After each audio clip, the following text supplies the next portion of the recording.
안녕하세요. 행복한 통합사회 시간입니다. 그럼 시작할게요.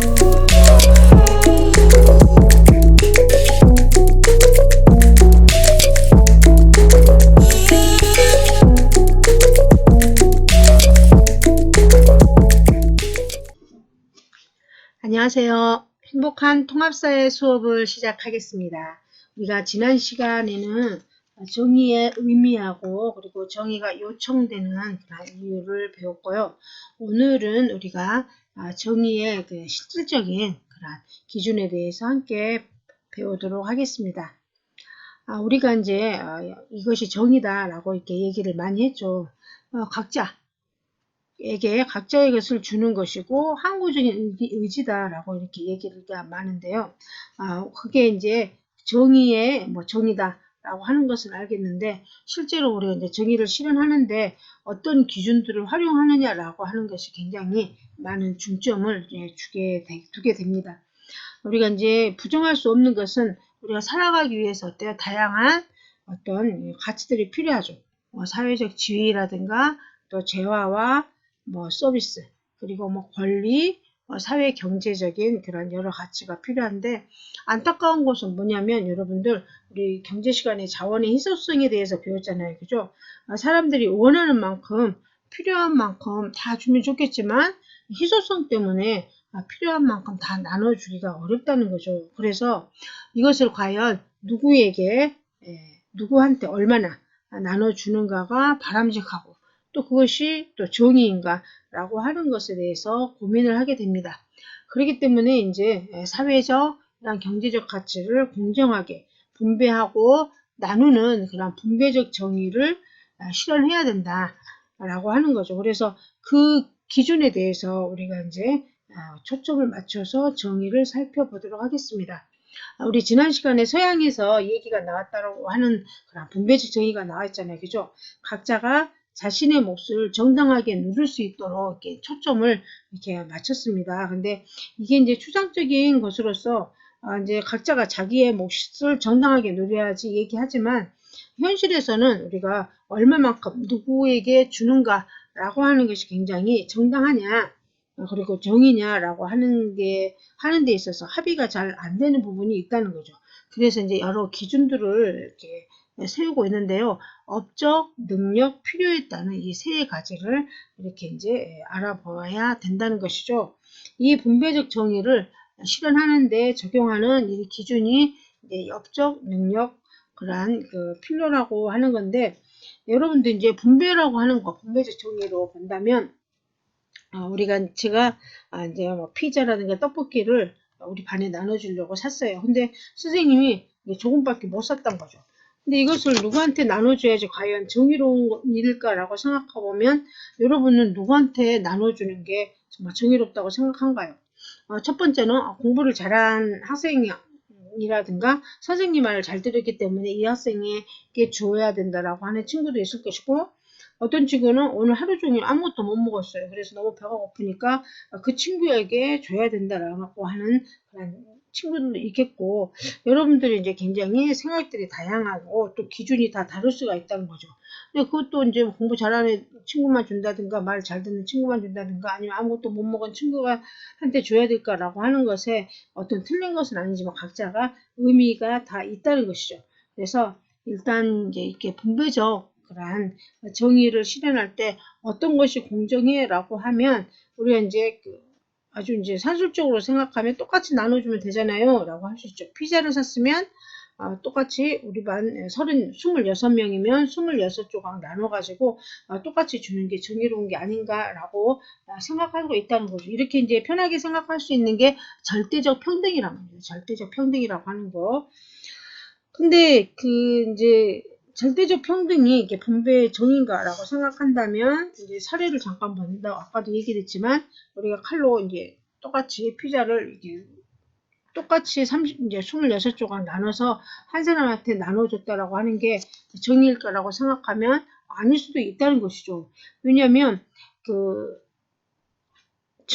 어떤 친구가 가정 형편이 너무 안 좋아요. 그래서 아침도 못 먹고 급식도 못 먹고 집에 가면 또 먹을 것이 없다는 거죠. 그럼 이 친구한테 똑같이 6개 중에 한 조각을 똑같이 나눠줬으니까 이것도 정의롭다라고 얘기하자라고 하면 정말 아무것도 못 먹은 친구한테 또 똑같이 나눠준다라고 하면 이건 또 아니라는 거죠. 그래서 이러한 절대적 평등 위에 이제 우리가 다른 분배의 기준도 이제 생각할 수 있게 된다는 거죠.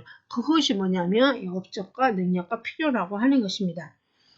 이제 그 모습을 이제 제가 여기 잘 보이신가요? 교과서에는 지금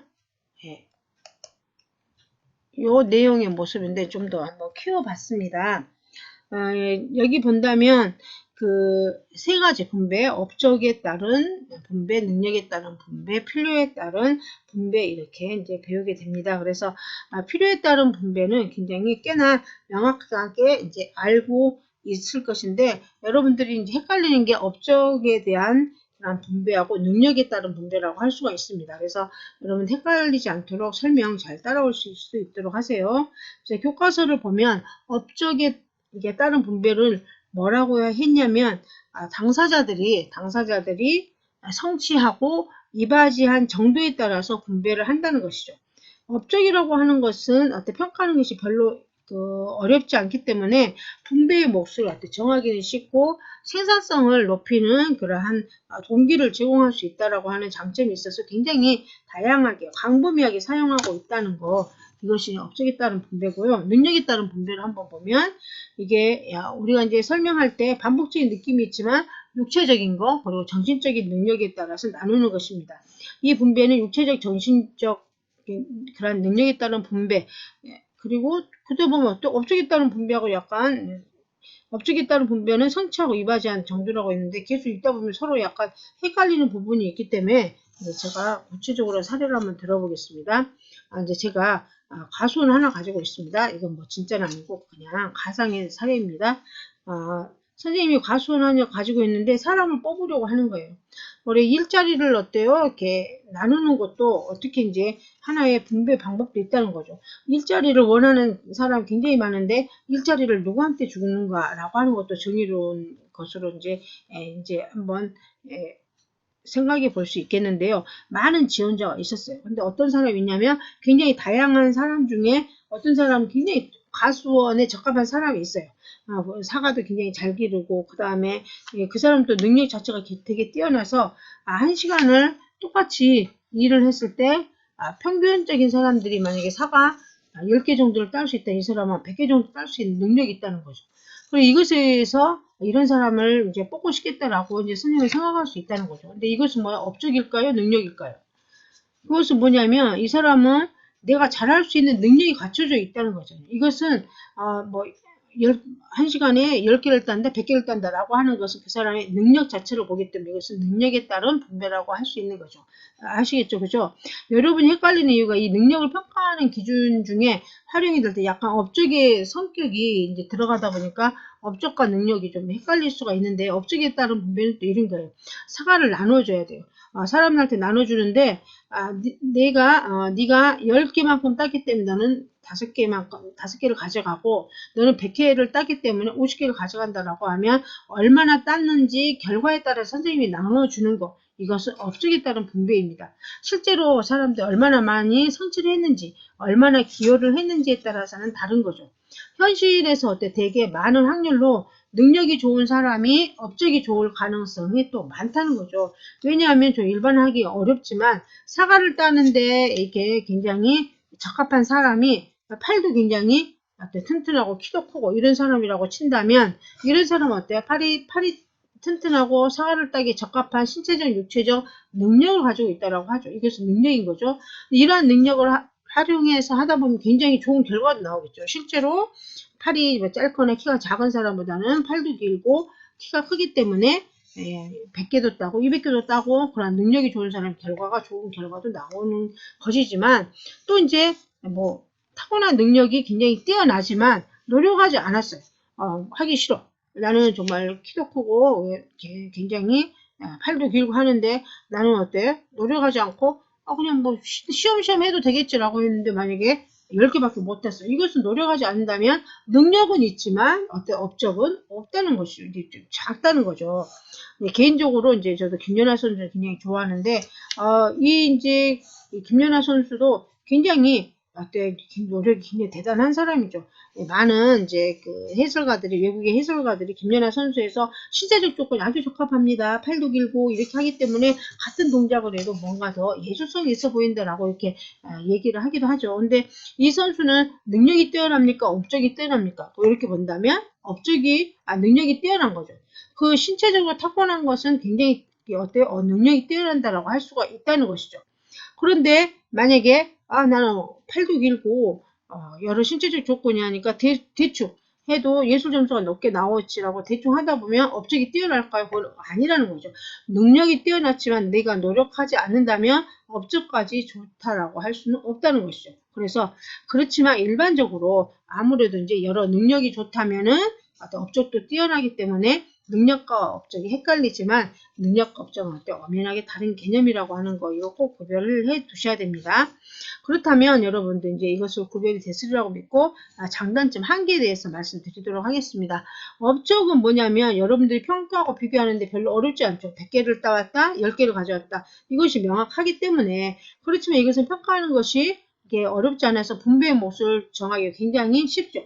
10개만큼 했으니까 100개만큼 했으니까 이렇게 나눠주면 아주 편하죠. 그래서 이렇게 열심히 한 만큼 여러분 많이 가져갈 수 있습니다 라고 하면 어떤 생산성을 높일 수 있는 동기를 제공할 수 있다는 장점이 있습니다. 열심히 했기 때문에 또 결과물을 냈더니 많이 받았네 열심히 해야지 라고 하는 장점도 있지만 뭐냐면 이건 다른 업적과 비교하기는 좀 어렵다는 거죠. 뭐냐면 왜냐 내가 이제 제 지주였어요. 사과 농장도 있고 또 내가 그 어부를 또 이렇게 이제 하는 큰 배를 가지고 있는 사람이에요.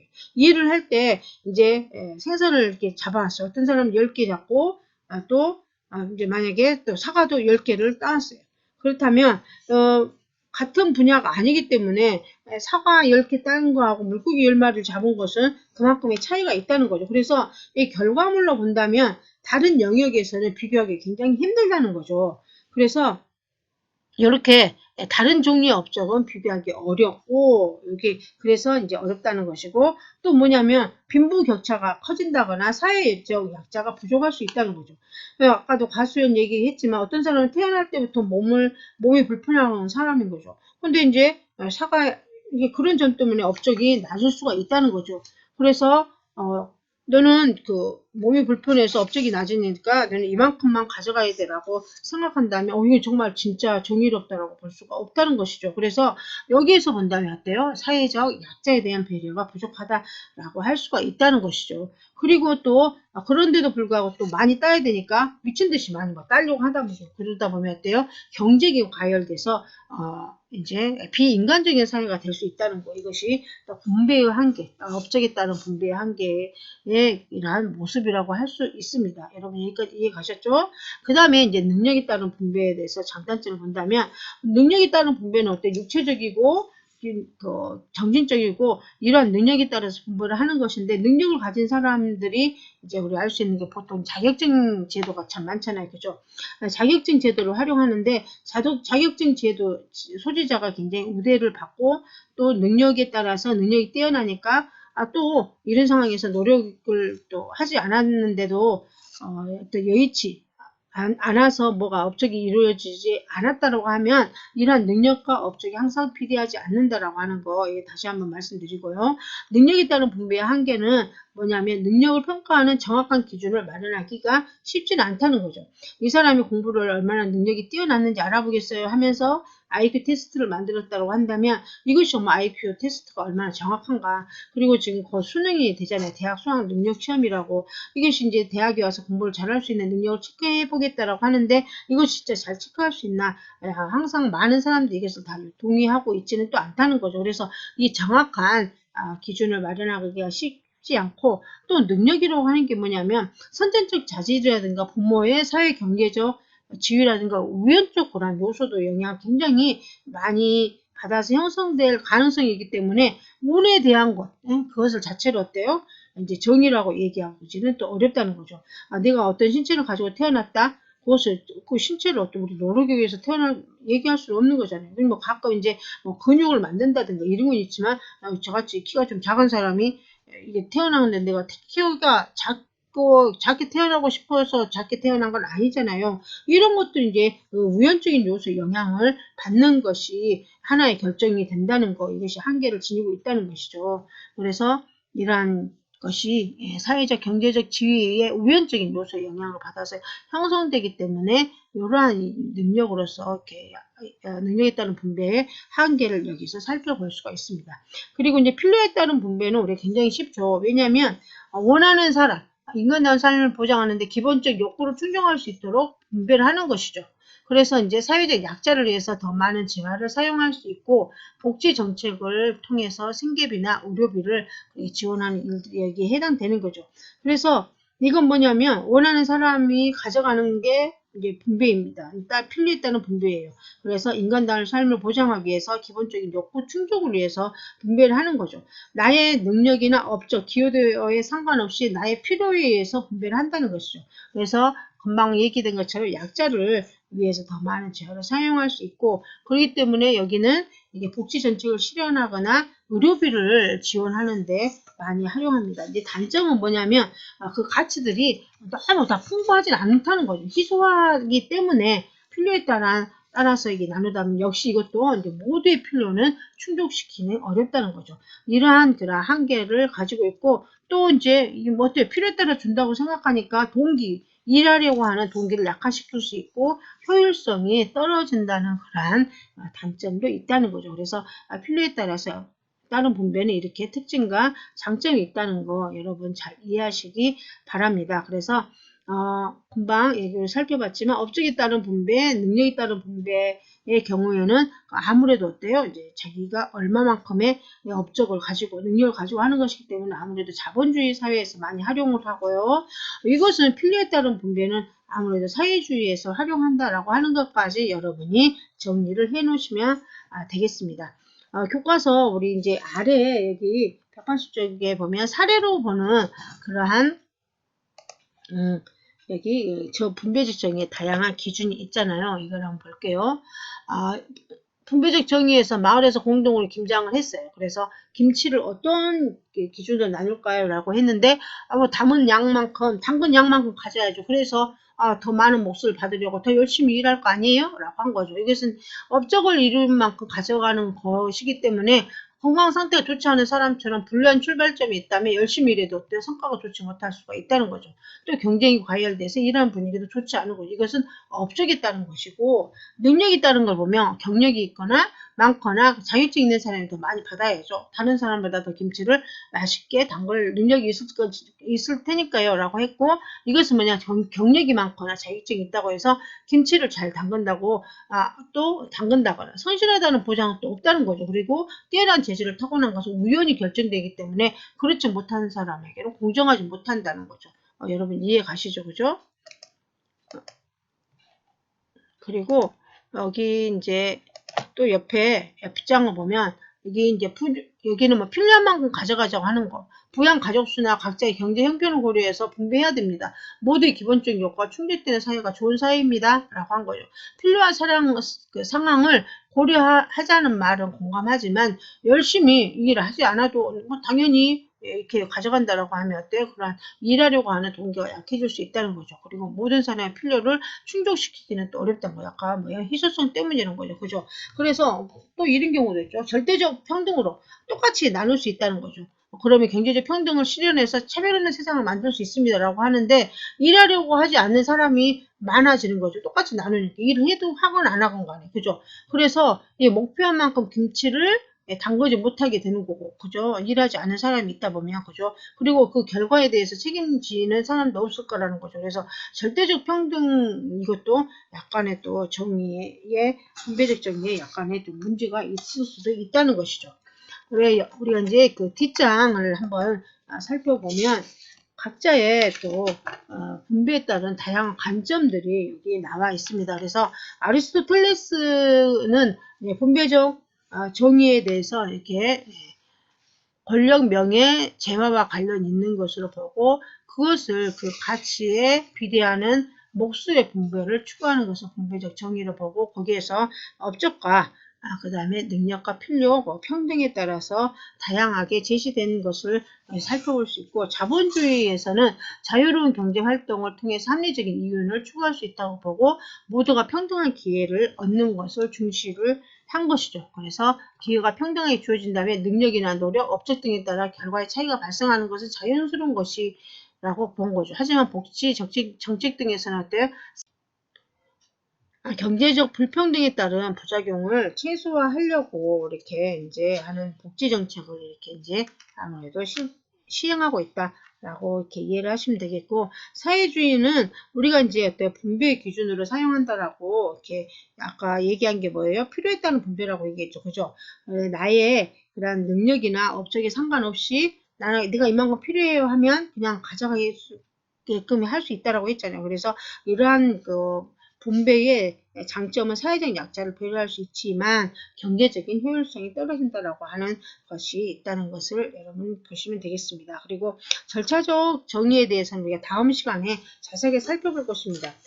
현재 우리가 그동안에 배웠던 세 가지 분배의 기준을 약간 초점을 두고 이제 절차적 정의는 분배의 기준보다는 분배의 절차에 대한 내용이기 때문에 다음 시간에 우리 대표적인 그런 여러 사상가들의 얘기를 통해서 함께 이제 절차적 정의에 대해서 배우도록 하겠습니다.